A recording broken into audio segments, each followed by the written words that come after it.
கனகம்பட்டியார் குழுவில் பணிக்கு அனைத்து நல்லுள்ளங்களுக்கும் உலக நாட்டு மக்கள் அனைவருக்கும் என்னுடைய கனிவான பணிவான நன்றி கலந்த வணக்கத்தை தெரிவித்துக் கொள்கிறேன்.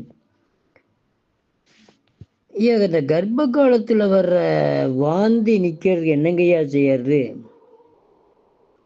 கர்ப்ப காலத்தில் வர்ற வாந்தி நிற்கிறதுக்கு ஒன்றும் பாருங்க, கொஞ்சம் லவங்க பொடியை தண்ணியில் போட்டு நல்லா கலந்து 1/2 மணி நேரம் நல்லா ஊற வச்சு வடிகட்டிட்டு அந்த தண்ணியை அடிக்கடி சாப்பிட்டு வர சொல்லுங்க.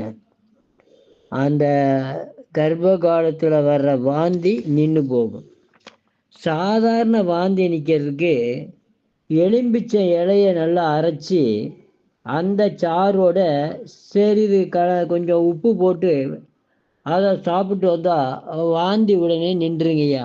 இதை செய்து நல்வாழ்வு வாழ்க. வாழ்க வளர்க உயர்க. நன்றி, வணக்கம்.